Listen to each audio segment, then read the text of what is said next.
Hey, everybody, and welcome to another deep dive. We love to get into the historical mysteries, and today's is a real heartbreaker. Yeah, it's one of those cases that just sticks with you. Absolutely.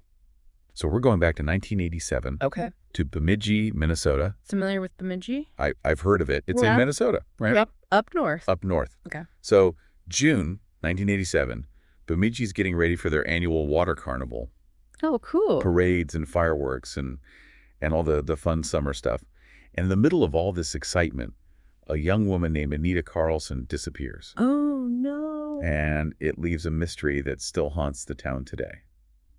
It's fascinating how those really happy times for a community can be, disrupted by something so tragic. Yeah, and it makes you wonder, was that part of why this happened? Right. Was it somebody from out of town? Was it, Taking advantage of all the chaos. right, was there, more people around than normal? Yeah. So Anita was 22 years old, Mm-hmm. recent college grad, super bright and kind by all accounts. Yeah. Valedictorians in high school. Graduated with honors from Bemidji State University with a degree in communications. Wow. She was actually manager of the university's television station. This is a girl who was going places. Absolutely a real go-getter. Yeah. Yeah. And she was working the night shift at this convenience store called Pete's Place West, Okay. just to make some extra cash before starting her dream job. Makes sense. And her pastor, Reverend Don Meyerson, even said, quote, "She was the kind of gal who if you sat down and tried to think of something negative about you, you really couldn't," end quote. Wow. So really beloved by everybody. Yeah, just seemingly a wonderful person. Yeah. So June 30th, 1987, all that promise is cut short. Oh, gosh. So let's get into the details of what happened that night. Okay. She was working the late shift at Pete's Place, just a seemingly ordinary night. Right. She even called her roommate around 10:30 p.m., said she'd be home soon. Yeah. And then after that phone call, she vanished. Oh, my. Poof, gone. Wow. So the next morning, the store manager gets to the store. The place is unlocked, the lights are on, and Anita's nowhere to be found. It's scary. Inside the store, they find her purse and a bracelet abandoned on the counter. But her car is still in the parking lot. Hmm. And over $1,000 in cash and food stamps are missing from the register. Okay, so maybe a robbery. Right. So that's what it looks like initially. Right. But if it was just a robbery, why not just hand over the money? Yeah, why disappear? Right. Right. And that's where things get even more puzzling. Oh. Because some reports say the store was a complete mess, like Yeah. there was a struggle.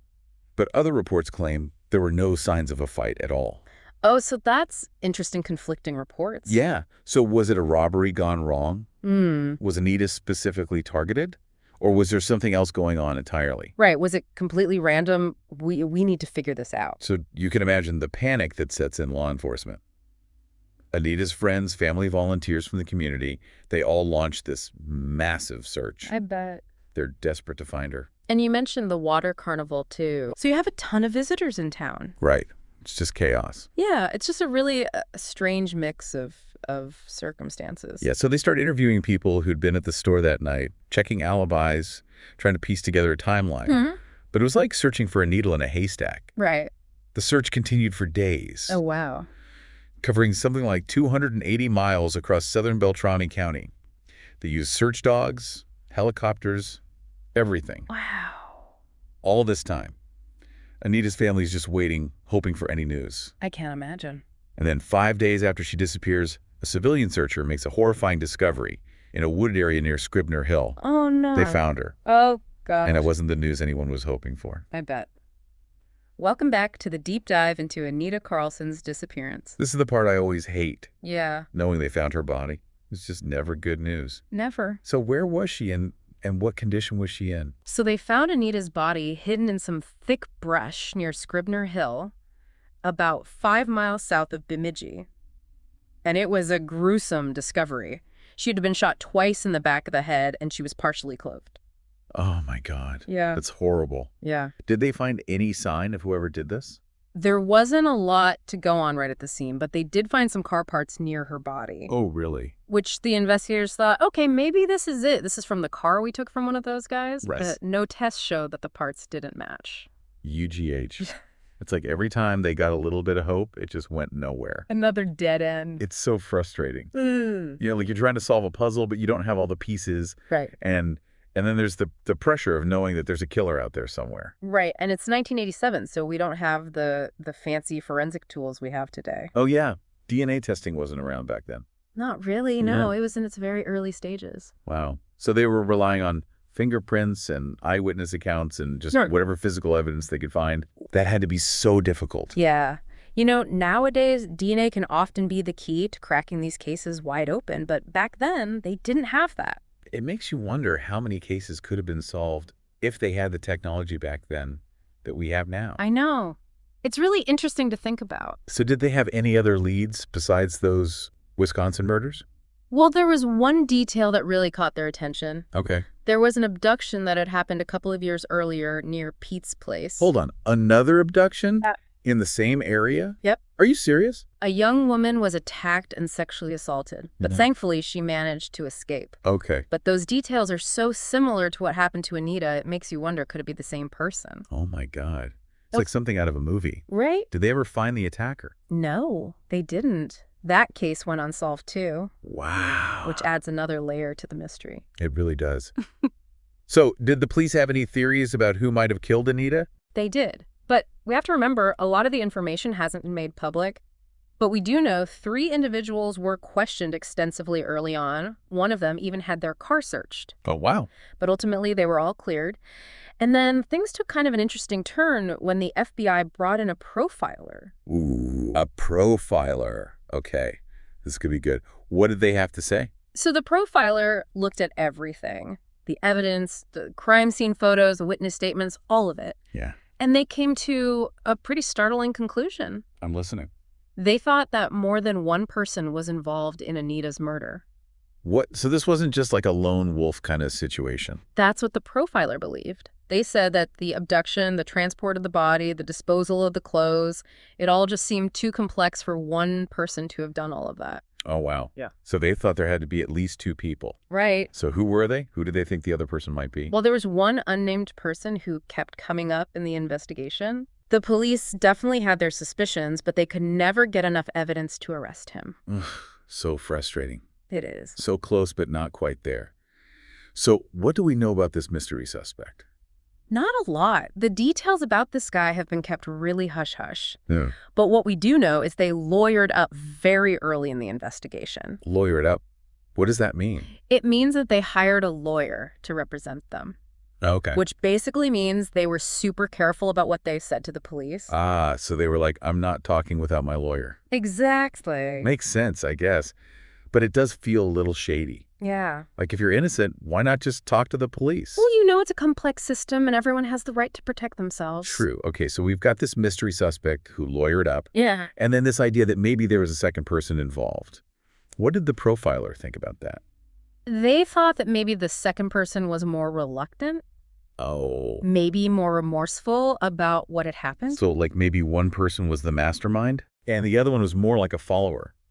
Maybe even regretting it later. Possibly. That's a really chilling thought. Yeah, it makes you wonder if that second person could hold the key to solving the whole thing. Maybe they've been carrying this guilt around all this time and maybe they'll come forward someday. You never know.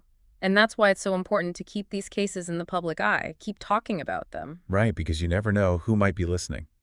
Exactly. Well, let's talk about the community and how they responded to all this. Because I know there was something about pink ribbons. Yeah. So those pink ribbons you mentioned, yeah, they became a really powerful symbol in this case. Yeah, I read about that. I mean, obviously it's a terrible story. But something about those ribbons really stuck with me. Pink was Anita's favorite color. Oh, wow. So after she disappeared, people in Bemidji started wearing these pink ribbons. It's such a simple gesture, but it seems to mean so much more. Yeah, it was a way for the community to show their support for her family Right. and to remind everyone that she was still missing. Yeah, it's like they were saying, we haven't forgotten about Anita. We're still looking for her. Exactly. Yeah. And it also became a symbol of hope. Hope for what? Hope that she would be found safe. Oh, right, of course. Yeah. Of course. But then when they found her body, did the ribbons take on a new meaning? I think they did. Yeah. Yeah, I think for a lot of people, they became a symbol of remembrance. Yeah, a way to keep her memory alive. And a way to express their grief. It's so sad. The whole town must have been just devastated. It was a really difficult time for everybody. Especially for young women, I would think. Yeah, knowing that whoever did this was still out there. Right. It had to be terrifying. It's like their sense of safety was just shattered. Exactly. And it really changed the way people lived their lives. How so? Well, people were more cautious, Uh-huh. especially women. They were more aware of their surroundings. They didn't go out alone at night as much. It's understandable. Yep. I mean, I can't even imagine what that would be like, to live in a town where something like this had happened. It really shook the community to its core. Did they do anything else to honor her memory? Besides the ribbons? They did Bemidji State University, where Anita had gone to school. They established a scholarship in her name. Oh, that's nice. Yeah, it was a way to keep her legacy alive. Yeah. To help other students pursue their dreams, just like she had. Yeah. And the student radio station where Anita had worked, Yeah. they dedicated their programming to her every night. Oh, wow. That's really touching. Yeah, it was a beautiful tribute. Yeah, I read that her parents both passed away before they could see justice for Anita. It's just heartbreaking. Yeah. They were robbed of their daughter, and then they were robbed of the chance to see her killer brought to justice. It's just not fair. Yeah. It makes you think about the ripple effect of these crimes. It's not just the victim. Right. It's their families, their friends, their entire community. It's everyone who knew them. It's Yeah. just tragic all around. And it also makes you think about the importance of never giving up hope. Hope for what? Hope that even the coldest of cases can be solved. You're right. You never know when that one piece of information might surface that could crack the case wide open. Exactly. So if anyone out there listening knows anything at all about Anita Carlson's case, Anything, no matter how small it might seem. please contact the authorities. There's a $50,000 reward being offered for information leading to an arrest and conviction. Someone out there knows something. And that one piece of information could be all it takes to finally bring justice for Anita and her family. Anita's story is a reminder that even in the most peaceful places, evil can exist. And that we all have a role to play in seeking justice. Yeah, and in supporting victims and their families. Absolutely. So thank you for joining us on this deep dive into the unsolved case of Anita Carlson. We hope that by shedding light on this case, we can help keep Anita's memory alive. And maybe even inspire someone to come forward with information that could finally bring this case to a close.